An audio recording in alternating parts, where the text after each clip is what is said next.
Salut à tous, je vous présente le boîtier de synchronisation Philips Hue aujourd'hui. C'est pour synchroniser l'image de la télé avec les lumières qui sont derrière la télé. Donc on va faire un unboxing classique. En fait, je ne l'ai pas encore ouvert, j'ai juste détaché le dessous. Donc j'ai pris un câble HDMI supplémentaire en 8K pour pouvoir gérer avec la PlayStation 5 et pour avoir une faible latence dessus. Il y a le e-arc qui est supporté. C'est un câble basique qui est sur Amazon tout court. C'est en 2.1. Le problème c'est que le boîtier n'est pas en 2.1, il est en 2.0. Mais bon, enfin s'ils sortent un boîtier en 2.1, peut-être que je l'achèterai ou pas. Mais le temps que ça se démocratise, le 8K en 60 fps, on a le temps de voir venir et je pense que ce sera même pas avant la fin de la console, voire plus. Donc voilà, il est en HDMI 2.0. Je me suis renseigné sur internet. Il n'y a pas du tout d'informations sur internet par rapport à les sorties, la latence supplémentaire, l'input lag. Parce que si vous êtes un joueur compétitif ou assez compétitif, mais que vous aimez bien avoir une belle image et une lumière derrière en relation avec votre image pour donner une profondeur de champ, euh, je pense que je conseillerais celui-là. Je vais faire les tests quand même pour voir s'il n'y a pas une latence manette en main, et sinon je le laisserai spécialement juste pour la vidéo. Donc voilà, je le laisserai surtout pour les films, pour Netflix et tous les services tiers. Voilà. Donc, ou sinon pour les jeux d'aventure où la latence manette en main n'est pas très dérangeant par rapport au Call of Duty et les choses comme ça. Donc on est parti. Désolé pour l'intro un peu longue. Du coup, beaucoup de boîtes pour un si petit boîtier. Alors en termes de prix, ça coûte 250 euros. Actuellement, il y a des pénuries énormes de composants informatiques, donc ces prix ont explosé. Ils sont à 300-350 euros. J'ai eu de la chance de le commander avant, euh, avant les 200, enfin avant l'augmentation des prix. Donc on a ici la boîte avec un câble HDMI pourri basique, mais je m'en fous. Je vais pas l'utiliser. L'alimentation, à mon avis, avec le transformateur. On est quand même vachement loin de la prise en dessous, vous verrez tout à l'heure. Le câble a l'air assez court, 1 mètre, 1 mètre 50, c'est un peu chiant. L'adaptateur américain et le classique qu'on va brancher là. Là, je pense que c'est tout pour la boîte. Il n'y a que dalle. Donc ça, c'est bon. Et ici, on a le bandeau qui s'accroche derrière la télé. Donc ce bandeau, il sert à reproduire. En fait, il y a beaucoup de LED. Elles sont vachement rapprochées. Et ce bandeau, en fait, ça s'accroche derrière la télé pour pouvoir avoir l'effet lumineux désiré. Donc la prise d'alimentation qu'on va brancher au boîtier Philips Hue. Ah, ça me fait chier parce que il est du mauvais sens en fait. Cette prise là va être ici. J'espère qu'il y a une rallonge dans les câbles supplémentaires parce que ça me ferait bien chier.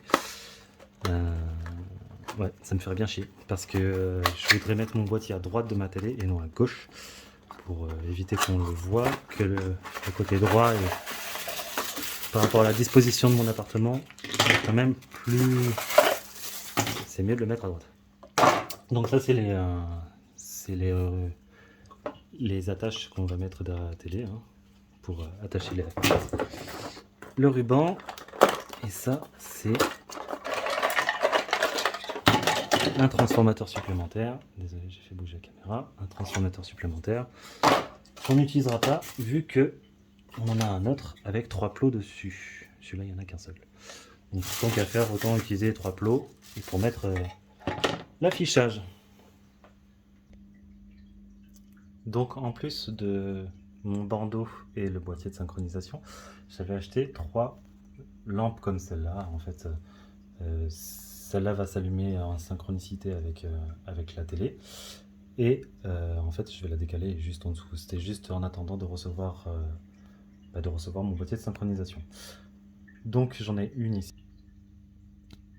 ici, en bas à droite, et j'ai la même en bas à gauche.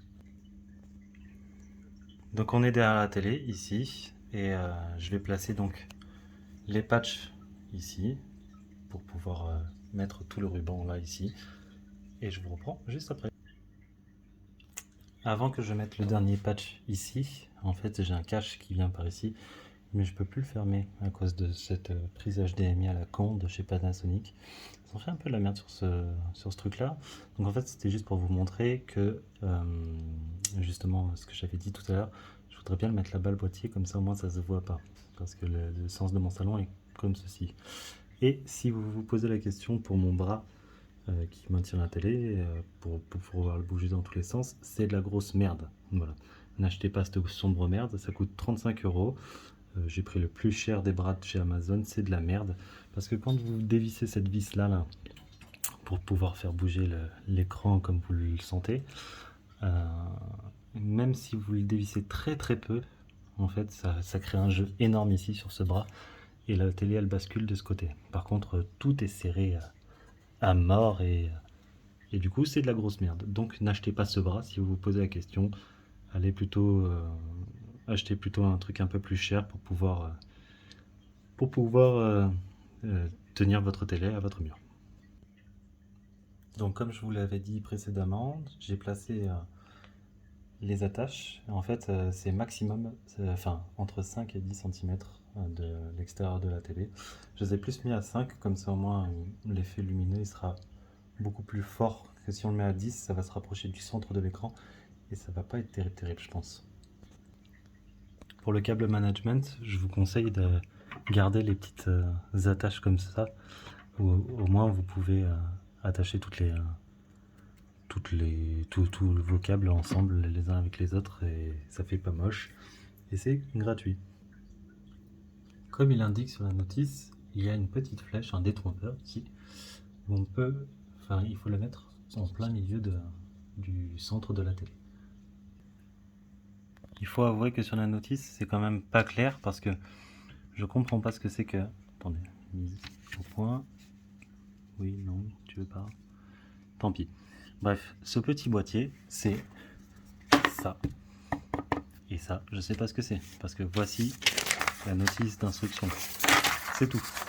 Il n'y a que ça. Donc, une fois, ils le mettent. Puis, sur un autre modèle, ils le mettent pas. Puis après, sur un autre modèle, ils le mettent. Donc, en fait, je ne sais pas. Donc, je vais le mettre quand même.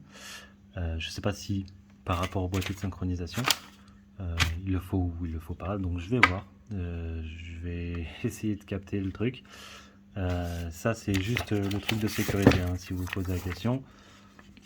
Ah non, ça c'est pour le boîtier principal. Donc en fait il n'y a que ça comme instruction et c'est un peu léger. Je trouve ça un peu léger pour le prix que ça coûte. Bon, comme je m'en doutais, ça ne tient pas. C'est pas terrible, ça tient pas du tout. Donc j'ai acheté un rouleau 3M pour pouvoir faire une fixation qui tienne et sans devoir le remettre toutes les 3 minutes. Je me doutais bien que ça allait se passer comme ça, mais bon, je préfère prévenir au moins, vous savez. Désolé de tout préciser, mais je préfère être clair et net. Comme ça au moins vous savez à quoi vous avez affaire. Et surtout, enfin, c'est quand même fou de devoir rajouter des choses alors qu'on achète un truc hyper cher. Donc ici j'ai rajouté du scotch 3M de partout, hein. Je l'ai fait là, ici,